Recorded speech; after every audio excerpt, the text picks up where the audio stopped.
Caroline Glick here. I'm just finishing a column on what's going on in Gaza and the lessons that we should take from what's happening today and really what's been happening over the past 18 years since Israel withdrew from the Gaza Strip. But I just wanted to share a couple of thoughts with you guys about what's happening. So by morning time today, Thursday, Israel had absorbed over 500 missiles, rockets, and mortars launched by Islamic Jihad terrorists from Gaza in just a 2-day period.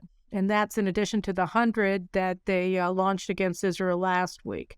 So we're talking about what's supposed to be the second-tier terror organization in Gaza, and they have capabilities that are pretty extraordinary for a second-tier terror group. Both Islamic Jihad and Hamas, of course, are Iranian proxies, and we saw that Beirut has just turned into a hub for reaching operational agreements between Hamas, Islamic Jihad on the Palestinian side, and Hezbollah on the Lebanese side, all directed by Iran. So this is an Iranian operation. They're using the Islamic Jihad. I saw one Iranian dissident claiming that the reason that Iran has decided to attack Israel from Gaza today is because they're facing the revolutionary violence that they're facing at home, and they want to divert attention both at home and abroad from the fact that they're still trying to quell, and they never will be able to, but still trying to quell the domestic efforts to overthrow the regime. Whatever the case may be, one of the things that's been pretty remarkable that I just want to mention here is the international media's response to what's happening in Gaza. It's remarkable not because there's anything new, it's remarkable because it just bears noting from time to time just how incredibly appalling and dishonest the international media coverage of what's going on in Gaza and in southern Israel, what's emanating from Gaza into Israel, has really been. Whether it's CNN or the BBC, New York Times, any of the usual suspects, all of the major media outlets in the world continue to just propagandize on behalf of terrorists in their war against Israel, and saying that Israel has to protect human shields and not actually go after terrorists who are hiding behind them because, otherwise we're guilty of illegal aggression, war crimes, what have you. It's become almost stupid, or it hasn't become almost stupid. It's always been stupid. Israel is attacked wantonly, illegally by terrorists from Gaza, and it has been for decades, particularly since we withdrew and were supposed to, get a peace dividend for withdrawing, and they were supposed to be appeased by Israel's withdrawal. And instead we have Afghanistan now in southern Israel. So, all of the communities that we destroyed to give them Gaza Jew-free, even without the graves, we disinterred the bodies that were buried in Gaza and moved them to Jerusalem. But we did that, and then they took the destroyed communities and the greenhouses we left behind, and they turned them into terror bases. So, we're looking at a situation that is so clear-cut. There's no question. Israel left. Israel gave them all the freedom to do with Gaza whatever they wanted. They were supposed to turn it into a little Singapore. And again, they turned it into a mini Afghanistan instead. And for that, Israel's blamed. So, this would be bad enough, but two things are worth mentioning about the way that the media is covering what's happening in Israel and what the Palestinians are doing. The first thing that bears noting is that we still take them seriously. And that's a really big problem.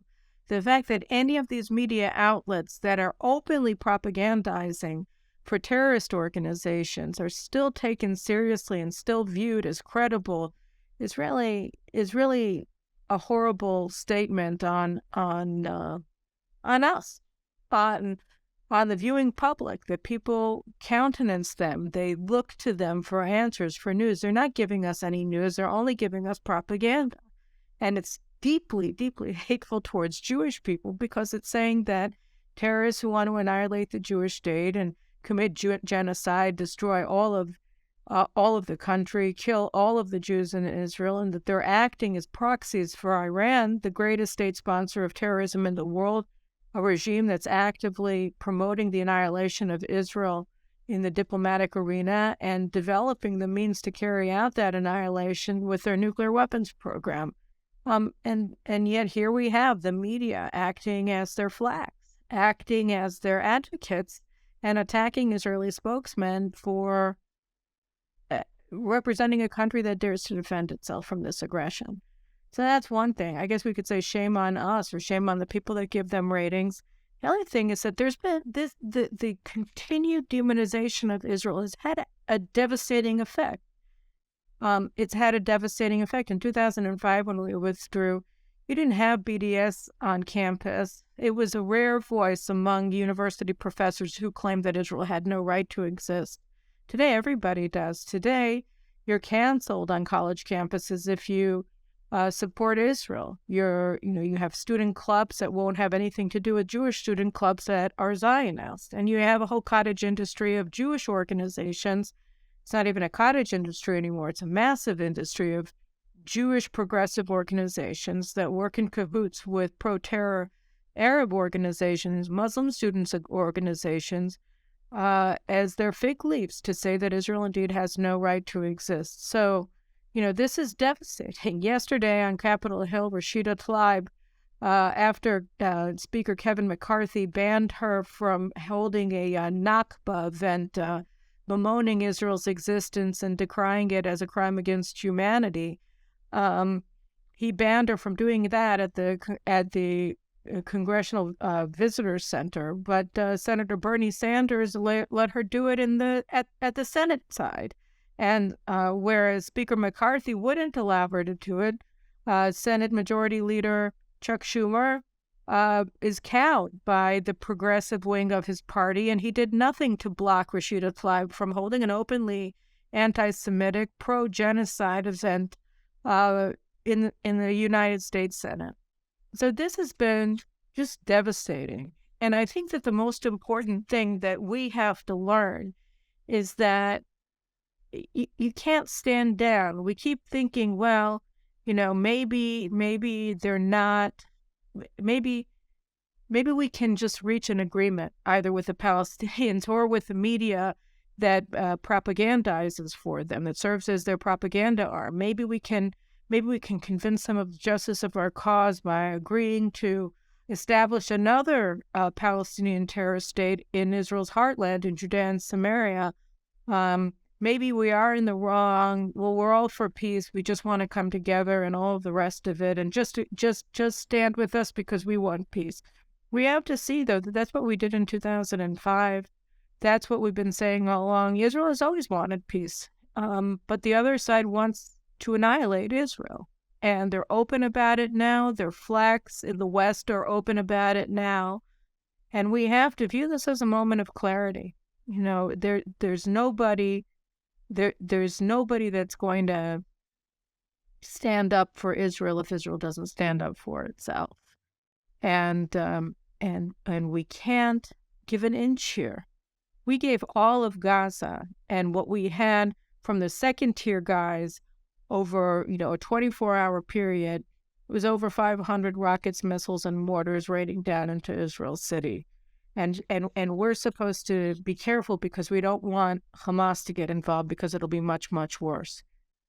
This is something that we shouldn't countenance, and we certainly shouldn't credit or give any legitimacy to people who question Israel's right to defend itself against this wanton aggression, because the line between questioning Israel's right to defend itself against Palestinian terror and rejecting Israel's very right to exist gets shorter and shorter and shorter with every passing day.